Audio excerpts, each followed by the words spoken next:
Hi, I'm Mark from Property Ventures.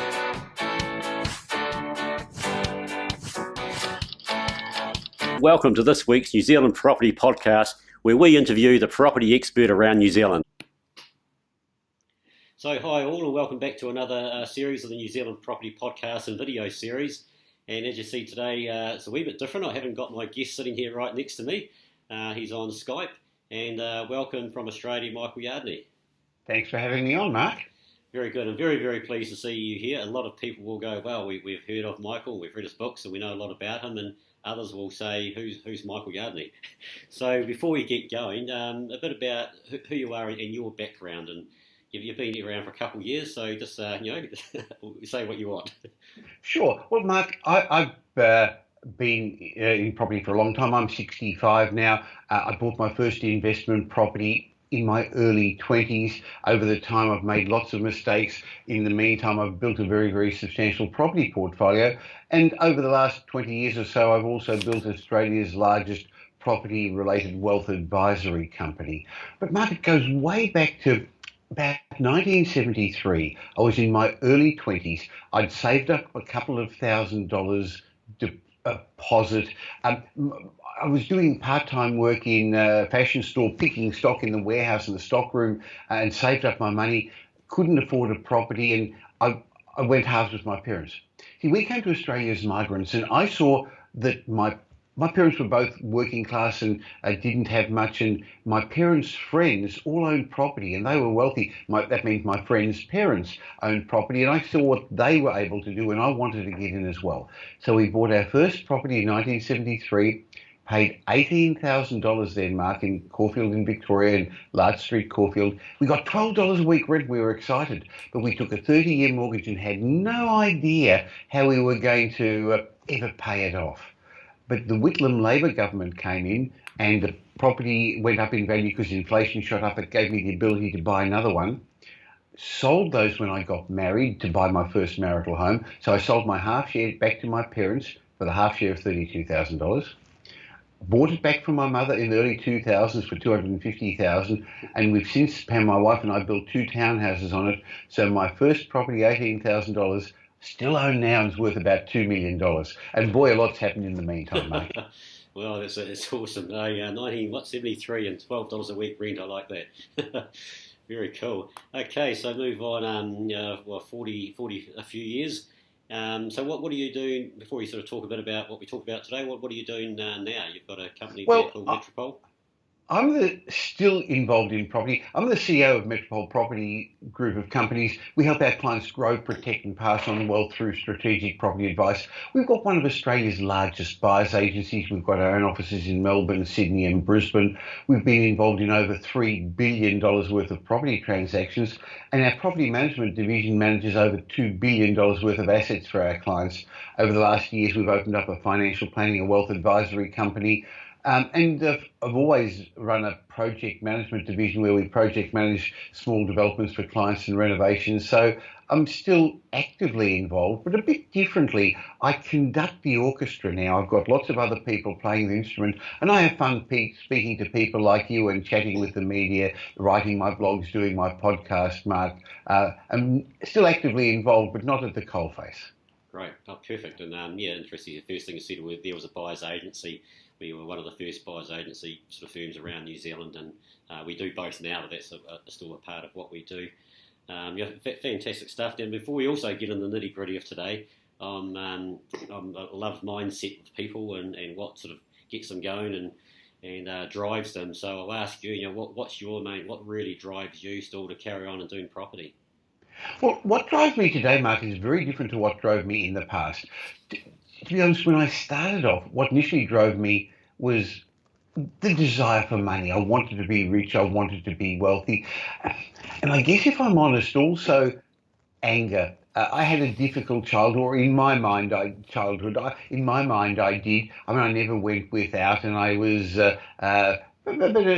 some things I'd rather not have gone through as a kid. So I was very motivated with money. Wrong idea. If you suddenly get money, and I was successful, but you're still angry, you're still cross, the money doesn't get rid of that. Yeah. So I sabotaged the first half of my life. I ruined my first half of my life. I ruined my marriage. So I guess the next stage of my life was, I guess, what drove me was the desire to prove myself, to be successful, to prove myself to my kids and those who stood by me during my difficult years in the early 90s.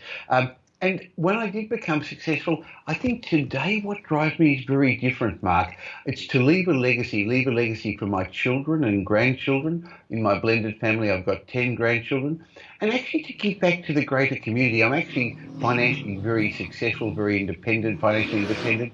So give back to charity. We're running another charity ball in a couple of weeks. Pam, my wife, is organising that for very special kids, an organisation that helps children with terminal illnesses. I give back a lot to charity in other ways, and I try to do it by educating investors, stopping them making the mistakes, and I do that through my podcasts, my blogs, my seminars, because I believe everyone in Australia and New Zealand has got the right to and the ability to become financially independent. So if you reach the top, I think it's my turn now to help other people up, Mark. Yeah. No, great answer, and thanks for sharing the first half of your life as well. So that's great, Michael. Okay, well, let's get into it. Right, I've got a few questions here, and the first one I've got here, in the last few years in New Zealand, the funding has been one of the biggest problems. It has really tightened up. I think the reasons are most of the money from New Zealand comes from Australia. The banks are controlled by Australia. So what I want to ask you is what's happened in Australia, what's happening in Australia, and have things, or do you think, loosened up a little bit in Australia or about to loosen up a little bit? Okay, well, many years ago, I learned that residential real estate, in fact, real estate in general, is a game of finance with some houses, some properties thrown in the middle. And I learned that in the downturn, the recession we had to have, as we called it, in the early 90s. I was flying high. As a young investor, I did well, and I got involved in developments in the 80s, and the booms carried me through. One of the worst things you can do is get it right first time. You think you're smarter than you are, Mark. And so what happened was all of a sudden the cycle changed and money became tight and the banks weren't lending. It became tight for different reasons, though. They raised interest rates. And I owned a lot of commercial properties at the time, and I went into the beginning of that cycle with a 70% loan to value ratio. But as things got tight and property values dropped, I ended up with minimal equity. In fact, property values dropped that much. Having said that, I had the cash flow. I was able to survive. And the bank said, sell up. And I said, who to? Because no one was buying big commercial properties at that time. And I learned the importance of cash flow that got me through when other investors didn't and went bankrupt. So I have learned about the cycles. This time around in Australia, the money has tightened up in a different way. We've had macro-prudential controls, which you, in fact, started bringing in before Australia did. You started bringing it in New Zealand. So we are now having the old-fashioned credit squeeze where people who could go to the banks 3 years ago, or even a year or two ago, and get a certain amount can now either only get 50, 60% of what they could before or nothing at all. And it's hurting investors with bigger portfolios, because the banks are looking at your total portfolio and seeing, can you service them, not at the current rates, which would often have a 4 in front of them, but if you could service your loans at 7.5%, they're stress testing them. And if you've got one property that's okay, but when you've got a very substantial portfolio, they make it very, very much harder. And so they have slowed the booming markets of Melbourne and Sydney down. 2 years ago, Mark, 50% of every loan in Sydney, written in Sydney, was to investors. That was unsustainable. I've only just before we went live and recorded this, got a phone call from one of the big radio stations in Sydney, where I come in and have a talk about what's in the headlines at the moment, that Sydney has had the biggest property fall since the global financial crisis. Huge headline. Mark, property values dropped overall 4%. That's it. Yeah. But huge headlines after almost doubling in the last 5 years in many locations. Yeah. So it's normal. I've lived through it before, but it's scaring a lot of people So we're not even back to where we were back in Sydney, for example, where we were this time last year. In Melbourne, we're still up. In Brisbane, it's higher than it was before. So Australia is multiple markets, like New Zealand is. But in Australia, residential real estate is in general, because of our tax system, because of various incentives, a high growth, relatively low yield investment. But buying for cash flow in Australia doesn't work too well, as it does in New Zealand to a better degree, but you still need the cash flow. So what has happened is some investors have got caught out at the moment because they didn't realise that real estate's a game of finance and they haven't had sufficient buffers to get them through these more difficult times. Yeah, I mean, like what you say about the cash flow there, I know 10 years ago myself, when I saw people when the global financial crisis sort of happened, was some people I had a friend who bought 8 properties in about a year or so, and he ended up having to sell them all. But if he had the cash flow to keep going through that, the banks wouldn't have even had to go to talk to him and what have you, but because he defaulted on payments, that's when it happened. So cash flow can get you through. And as you said, the big headlines for 4%, 10 years ago, I'm not sure what it's like in Australia, some parts of New Zealand dropped 10 to 40%.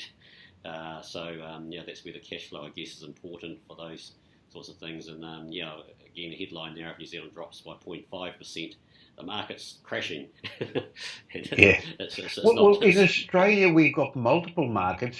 In general, we live in 5 big capital cities, but they're all at different stages of their own cycle. And then within each city, there are different markets as well. So this one that grabbed the headlines today, that made the radio station ring me up, yes, overall it's dropped 4%, but there's some areas that are still doing well and some areas that are not. And it's much the same around Australia as well. And you asked me, and I'm sorry I didn't answer correctly, what do I see happening moving forward?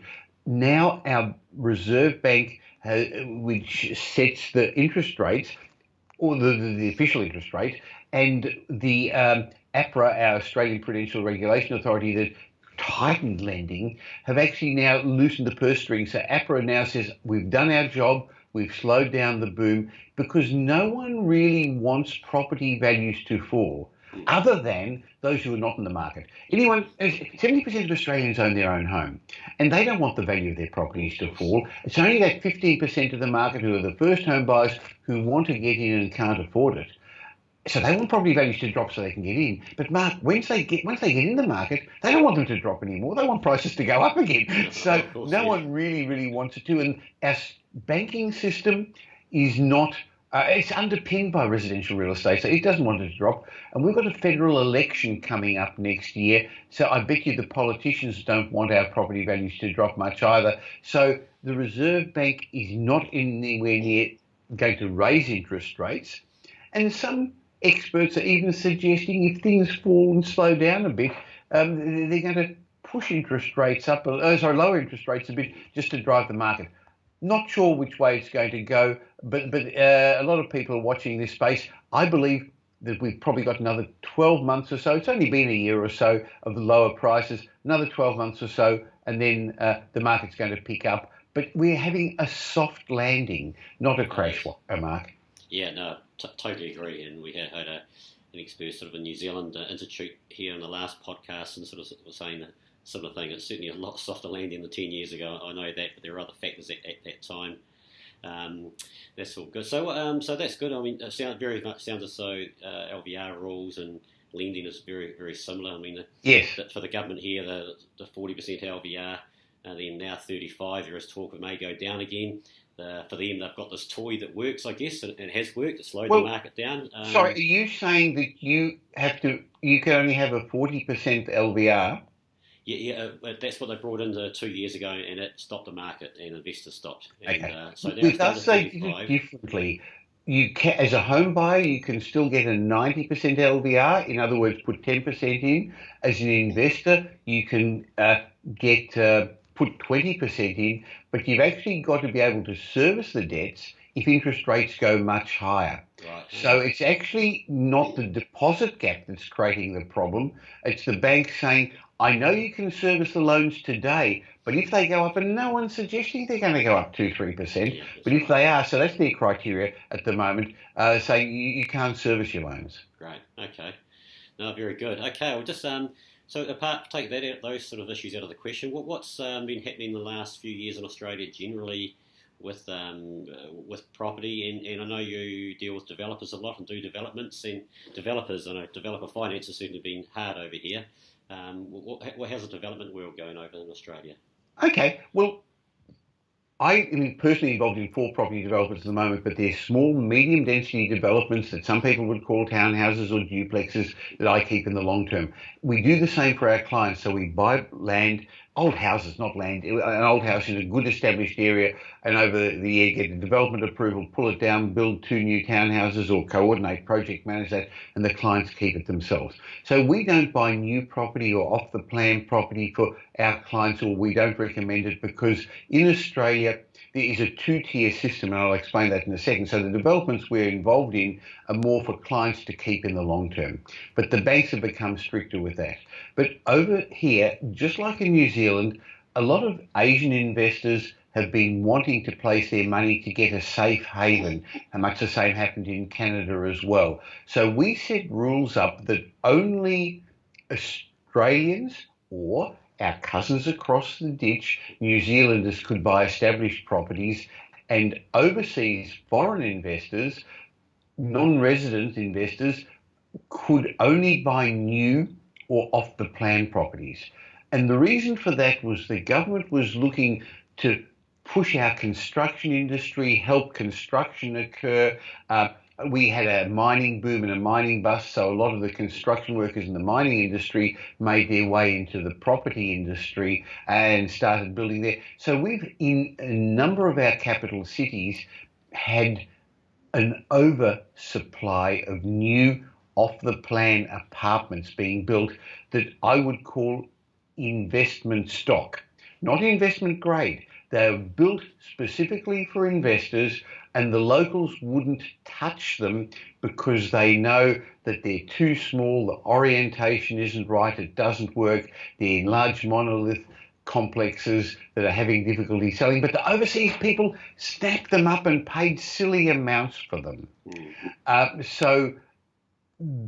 they have different criteria. They're just wanting to get their money out. And despite us pulling out the welcome mat, and there's more stamp duty for them now and more land tax and other imposts on them, the overseas people were still buying up until about a year ago, when partly our higher imposts on them, making it harder for them, plus the fact that it was harder to get money, particularly out of China, slowed down overseas investors. But interestingly, there haven't been that many defaults. Some of the big developers have actually been helping the overseas buyers settle. After all, the people who have missed out are the locals who, when they heard that these other people are buying, have bought in at the same price. There's a story after story that on completion, valuations for completed apartments, particularly in our CBDs, the main centre of the cities where a lot of these new investments developments happened, end valuations on completion were 10-15% below contract price. So while the people thought they were going to go up and I'd make money buying off the plan and I wouldn't have to put any more in, a lot of investors have got hurt and have been wiped out financially. They can't sell, they can't afford to crystallise their loss. And then when they come up 200 apartments on the market at the same time, Mark, they can't even find tenants. So a lot of people are hurting buying the developer stock, and development has slowed down considerably. New housing approval, new development approval has slowed considerably. But that's just part of the cycle, Mark. Okay, no, very, very good insight. Yeah, very good. Now, I've had a couple of people, they say to me, all they do is they sit and watch the Australian market because 6 months later, that's what happens over here. And it's a very generic question or statement, obviously, because as you say, that there's so many markets in the Australian market, there's so many markets within New Zealand market. I guess they watch places like Sydney, probably even more so than Melbourne. I know you're more probably engrossed in the Australian market and don't really know too much about the New Zealand market. Have you got any comments about that statement? Well, it depends which Australian market, because interestingly, some markets are underperforming. So Perth has had falling prices for 4 years, while Melbourne and Sydney have had rising prices for that period of time, and Canberra's just gently chugged along, and all of a sudden Hobart down the bottom in Tasmania has out of the blue picked up a bit because it's become the next investor hotspot. And so we've got multiple markets here. So I'm not sure that that's a correct assumption. Just like in New Zealand, you've got multiple markets. Auckland works very, very differently to Whangarei, doesn't it? Yeah. No, exactly. And in fact, you talk a lot about the property cycle. We talk a lot on this show about the property cycle and 10-ish years, give or take, how it sort of works. And over here, it's just like you say. Over here it starts in Auckland, then goes to the other major cities, and then eventually it goes out to the small town New Zealand before it sort of has a bust high, all flat, then stays flat for 4 to 6 years or whatever that may be. Not so much in Auckland. It might be 2 or 3 years, and it starts to go up a little bit again. Obviously sounds like the Australia cycle was sort of similar with that. I suppose the differences Australia market have, as you said, like the minerals or you mentioned before. Well, interestingly, I used to think the same. Now, there's no doubt that there's a ripple effect within each state. So therefore, in Sydney, in Melbourne, in Brisbane, wherever the inner suburbs do well, the more affluent suburbs do well, the people who've got high disposable incomes can afford to upgrade their homes. And then you get a ripple effect out within our cities. Remember, Melbourne and Sydney have got close to 5 million people each in. They're bigger cities than most other cities around the Western world. Brisbane has only got about 2.8 million people. But so within the state, we get that ripple effect. But as now market data is more readily available, and we have a research department that digs into all this, it's become clear that how fragmented the Australian property market is. So at the moment, Hobart is doing really well while the rest of Australia is sluggish. So that 7 to 10 year cycle that I learned about, and I initially, when I got involved in this, learned to be greedy when others are fearful and fearful when others are greedy, and buy counter-cyclically, I'm finding it harder to reconcile all that and make sense of that. So what I've instead chosen to do and advise our clients is be a long-term player, not aim at flipping or swapping over. Now, you don't want to buy near the peak of the cycle, but the intention is to buy the sort of property that you can hold in the long term, that you'd be happy owning for 5, 10, 15 years, at least 10 years, I guess, really. And so timing isn't as important. The outside market isn't as important. The right time to buy your next investment is when you can afford it and the banks lend you some money, because your long-term strategy shouldn't be influenced or changed too much by short-term market gyrations. That's right. And anyone who's in the game and starting out, the long-term game, the long-term holds. That's where the real wealth is, and whether some people have to start doing flips or whatever to get going, so be it, I guess. Just on that, I mean, you sit there and you educate your people there. All the time now. And you mentioned before the first deal you did was with your parents. What's your what's your advice to someone starting out that perhaps hasn't got a heck of a lot of money? What do they look for if they want to go to someone to borrow some money? What's your recommendation? Who do they go and see, sort of thing? I think the first thing is to become financially fluent. Unfortunately, most people in Australia, despite all the information, are not financially fluent, and they make mistakes and sabotage themselves getting loans. They buy on their credit cards things that they can't afford to impress people who don't particularly like. They think, Mark, the money on their credit card limit is theirs, and it's not theirs, it's the bank's, and they end up using it.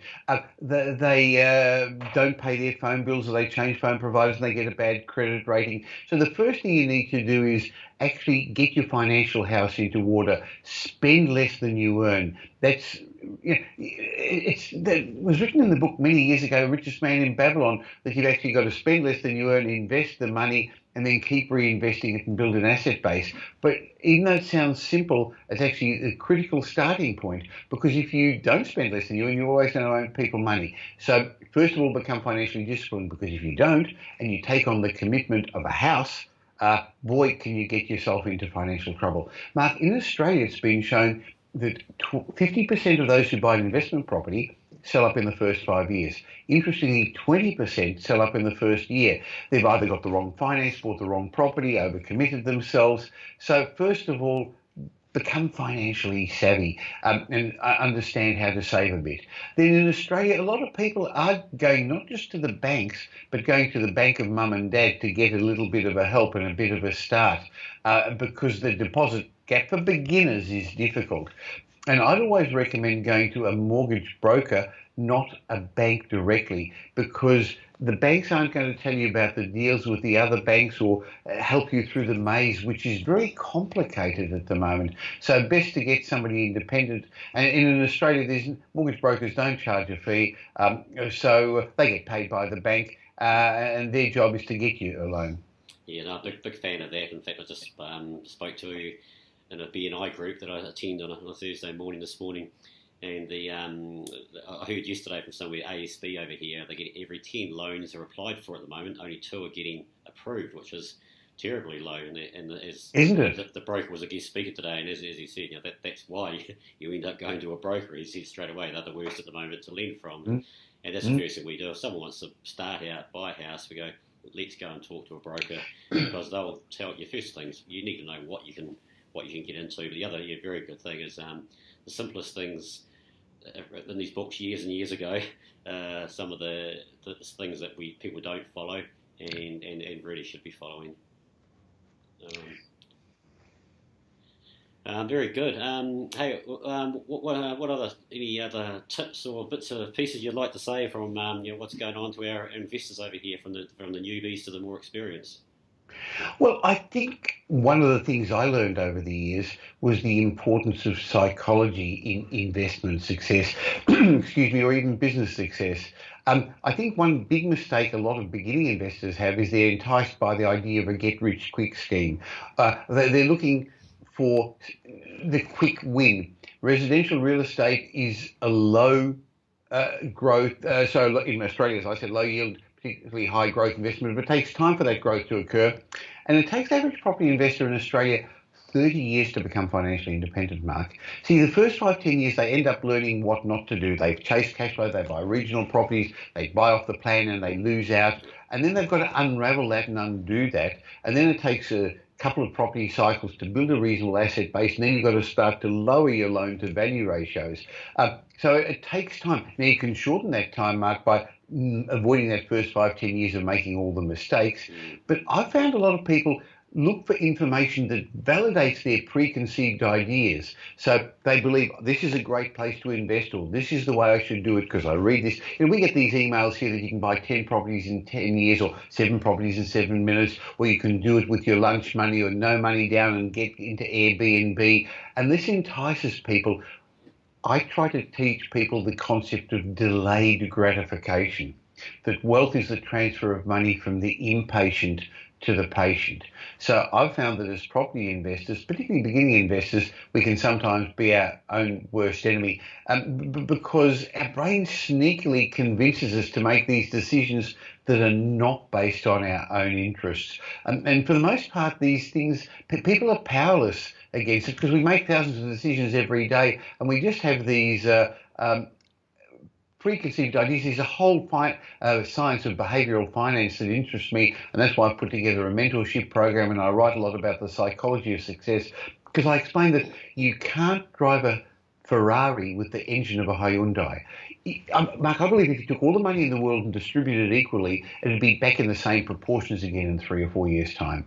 And I see you nodding, and the reason for that is because if your wealth operating system isn't set at being a multimillionaire, if you're suddenly given the money and you haven't grown to that level and your personal development hasn't grown you to that level, you're going to squander it. Yeah. I've actually never seen a lottery winner, to be honest, a big lottery winner, but I've seen people who've inherited money and they inherit $2 million and they fight over it with their brothers and sisters, and they come to us a year or two later and say, I've got $200,000 left, how should I invest it? And I said, why didn't you come 2 years ago when you inherited it all? Yeah, no. So that's the problem. So I think apart from learning about investment, I think learning about human psychology, and that's hard to do, and it's not that well written about, is a really important way of building yourself and improving. So when I learned that, and my mentor Jim Rohn has since died, but I've had a lot of mentors learn that for it to change, I have to change. And don't try and make it easier out there, make yourself better. That's when I became a better investor, a better businessman, a better husband, a better father. Yeah, no, exactly. And I've sort of gone through that transition over the last 5, 6, 8 years, I guess, myself, on some scale. And it's really hard. I see people come out there and they want to do exactly as I did when I started. I was a late starter, but 14 years ago when I started. And I go, geez, you just sort of, you need to get that, as I said, talk about the psychology of what it is. But I guess the hard thing for the people starting out, or some people starting out, they've only got X dollars, which isn't a lot, and they maybe have, or you have to sort of get through to them that they think they have to go to the smallest town in New Zealand to buy that first property, which isn't going to be great for them, and you've got to explain, why maybe. So that's when they really educate themselves, I guess, and then go maybe get a partner of some sort to actually help them through that next level. So as you said, to get rid of that first 5 or 8 years which can be very painful. Fully agree. So sometimes, Mark, the right thing to do is nothing. Mm. It's hard to tell people that, and it's hard for them to accept that. As I said, wealth is the transfer of money from the impatient to the patient. Yeah, no, I like it. Hey, Michael, I know you're an extremely busy man, and as I said, the press in Sydney's been after you today. I really appreciate you coming on and even changing your time for today to suit us. I wish you all the best, and thank you very much. I'm sure it's been very valuable to a lot of our regular listeners and watchers. Well, we have a lot of New Zealanders read my daily blog property update, and even though some of it's Australian, all the stuff we just spoke about success and money and psychology, propertyupdate.com.au, and actually I know that there's a lot of people who listen to the Michael Yardney podcast on iTunes, because only today I actually sent a book to somebody in New Zealand, Lindsay, who I hope is listening to your podcast as well, because he actually left me a review on iTunes. And it's interesting, you'd know it about podcasts a bit. I can only see the reviews in Australia, and he sent me something on Facebook and said, fantastic podcast. I know a lot of listeners in New Zealand listen to the Michael Yardney podcast, and thank you for those who do, because I actually can't see the nice words you leave me on the iTunes in New Zealand. Well, that's a shame. I'll have to have a look and report back to you. Thank you very much. Really good. Hey, thank you very much for your time, Michael, and thanks everyone for listening again and watching again. And we'll be back in with 2 weeks with another special guest, hopefully as good as Michael Yardley. So thank you very much.